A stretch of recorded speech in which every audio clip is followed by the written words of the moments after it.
BJP. പ്രവർത്തകരെ ആവേശത്തിലാക്കി road ഷോയും റാലിയും നടത്തിയെങ്കിലും കേരളത്തിനായി പുതിയ പദ്ധതികളൊന്നും പ്രധാനമന്ത്രി പ്രഖ്യാപിച്ചിട്ടില്ല. തെരഞ്ഞെടുപ്പ് അടുത്തിരിക്കെ സംസ്ഥാനത്തിനും തിരുവനന്തപുരം നഗരത്തിനുമായി വൻകിട പദ്ധതികൾ പ്രഖ്യാപിക്കുമെന്നുള്ള സൂചനകളുണ്ടായിരുന്നു. രണ്ട് വേദികളിൽ പ്രസംഗിച്ചിട്ടും വലിയ പ്രഖ്യാപനങ്ങളൊന്നും ഉണ്ടായില്ല എന്നുള്ളതും ശ്രദ്ധേയമാണ്.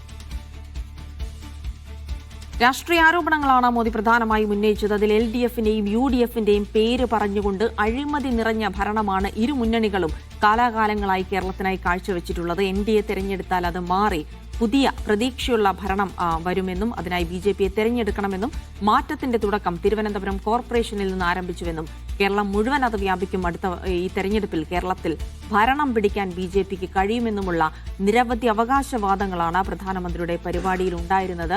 തെരഞ്ഞെടുപ്പ് മുൻനിർത്തി BJP കോർപ്പറേഷൻ പിടിച്ച സാഹചര്യമൊക്കെ മുൻനിർത്തി വലിയ പ്രഖ്യാപനങ്ങൾ ഉണ്ടാകുമെന്നുള്ള സൂചനകൾ ഉണ്ടായിരുന്നെങ്കിലും അത്തരം യാതൊരു പ്രഖ്യാപനങ്ങളും ഉണ്ടായിട്ടില്ല.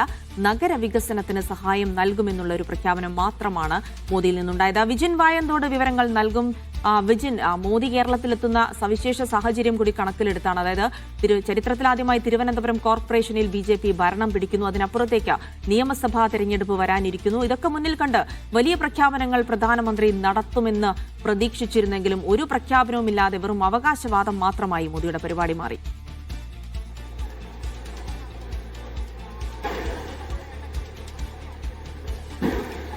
തീർച്ചയായും അങ്ങനെ തന്നെ വേണം കരുതേണ്ടി വരാൻ. കാരണം ഈ ഒരു രാഷ്ട്രീയ പ്രസംഗമായി അവസാനിക്കുകയാണ്. നിലവിൽ തിരുവനന്തപുരം നഗരഭരണം പിടിച്ചതിന് ശേഷം ആദ്യമായി തിരുവനന്തപുരത്ത് എത്തിയ മോദി നിയമസഭാ തെരഞ്ഞെടുപ്പിന് തൊട്ടു മുമ്പ് നിയമസഭാ തെരഞ്ഞെടുപ്പിന്റെ തുടക്കമാണ് ഇന്നുണ്ടായത് എന്നുള്ളതാണ് രാജീവ് ചന്ദ്രശേഖർ തന്നെ സൂചിപ്പിച്ചത്. അതിനുള്ള പ്രചാരണത്തിന്റെ തുടക്കമാണ്, BJPയുടെ പ്രചാരണത്തിന്റെ തുടക്കമാണ് എന്ന് വ്യക്തമാക്കിയെങ്കിലും പക്ഷേ നരേന്ദ്രമോദിയിൽ നിന്ന് വലിയ തരത്തിലുള്ള പ്രഖ്യാപനങ്ങൾ പ്രതീക്ഷിച്ചിരുന്നു. അതിൽ പ്രധാനപ്പെട്ടത് സ്പീഡ് റെയിലുമായി ബന്ധപ്പെട്ടതായിരുന്നു. ഒപ്പം തന്നെ മിംസ് ഉൾപ്പെടെയുള്ള കാര്യങ്ങളിലുള്ള വലിയ തരത്തിലുള്ള പ്രഖ്യാപനം, എയിംസ് ഉൾപ്പെടെയുള്ള പ്രഖ്യാപനങ്ങളൊക്കെ പ്രതീക്ഷിച്ചിരുന്നെങ്കിലും പക്ഷേ ആ പ്രഖ്യാപനങ്ങൾ ഒന്നും നിലവിൽ ഉണ്ടായിട്ടില്ല. എന്തായാലും തിരുവനന്തപുരം നഗരത്തെ രാജ്യത്ത് തന്നെ ഏറ്റവും പ്രധാന നഗരമാക്കി മാറ്റാനുള്ള എല്ലാ പിന്തുണയും അത് പ്രധാനമന്ത്രി VV രാജേഷിന് ഉൾപ്പെടെ വാഗ്ദാനം ചെയ്തു. VV രാജേഷിനെ കെട്ടിപ്പിടിച്ച് അനുമോദിച്ചുകൊണ്ടാണ് പ്രധാനമന്ത്രി തുടങ്ങിയത്. എന്തായാലും തിരുവനന്തപുരം നഗരത്തെ രാജ്യത്ത് തന്നെ പ്രധാന നഗരമാക്കി മാറ്റും. ഒപ്പം തന്നെ UDFും LDFും വലിയ തരത്തിലുള്ള അഴിമതി കേരളത്തിൽ നടത്തി കേരളത്തെ മുന്നോട്ട് നയിക്കുന്നതിൽ നിന്ന് പിന്നോട്ടാണ് UDFും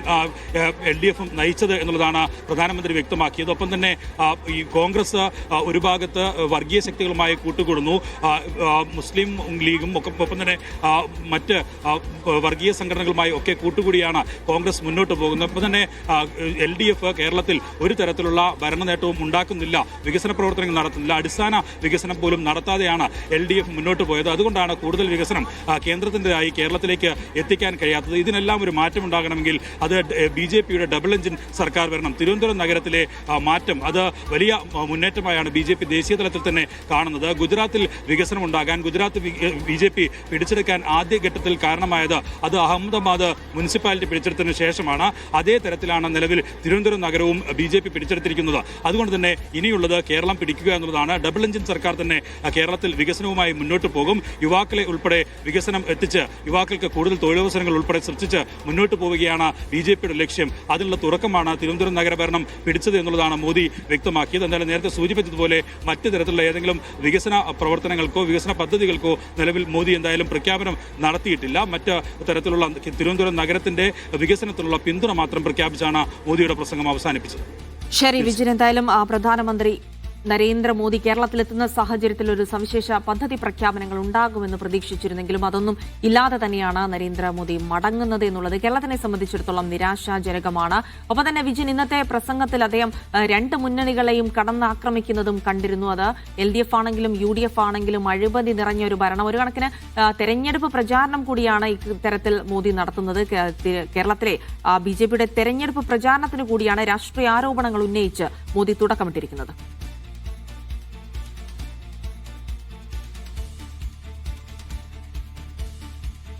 തീർച്ചയായും അതായത് രാഷ്ട്രീയ ആരോപണം തന്നെയാണ് പ്രധാനമന്ത്രി ഇന്ന് ഉയർത്തിയത്. അത് നിയമസഭാ തെരഞ്ഞെടുപ്പ് പ്രചാരണത്തിന്റെ തുടക്കം എന്നുള്ള നിലയിലാണ് BJP ഇങ്ങനെ ഒരു പരിപാടി സംഘടിപ്പിച്ചത്. വികസിത കേരളം, ഒപ്പം തന്നെ വിശ്വാസ സംരക്ഷണ കേരളം, ആ കേരളം കെട്ടിപ്പടുക്കുകയാണ് ലക്ഷ്യം. ശബരിമല വിഷയം ഉൾപ്പെടെ ചൂണ്ടിക്കാട്ടിയായിരുന്നു മോദിയുടെ LDF സർക്കാരിനും ഒപ്പം തന്നെ ഇടതുമുന്നണിക്കും എതിരായുള്ള വിമർശനം. LDF സർക്കാരിന്റെ കാലത്ത് ശബരിമലയിലെ ഏറ്റവും പ്രധാനമായ ഒരു ക്ഷേത്രമാണ്, രാജ്യത്ത് തന്നെ ക്ഷേത്രമാണ് ശബരിമല. അവിടുത്തെ സ്വർണം കക്കുന്നു. ആ കട്ടവരെ കൃത്യമായി പിടികൂടാൻ ഉൾക്കൊള്ളാൻ കഴിയുന്നില്ല. BJP സർക്കാർ അധികാരത്തിലെത്തിയാൽ ആ സ്വർണ്ണക്കൊള്ളയിലെ എല്ലാവരെയും ജയിലിലടക്കും എന്നുള്ള പ്രഖ്യാപനവും മോദി നടത്തുകയാണ്. എന്തായാലും ഇക്കാര്യത്തിൽ UDF-നെയും LDF-നെയും ഒരുപോലെ കടന്നാക്രമിക്കുന്നു. സംസ്ഥാന സർക്കാരിനെ കൂടുതൽ രൂക്ഷമായ ഭാഷയിൽ മോദി വിമർശിക്കുകയും ചെയ്യുന്നു.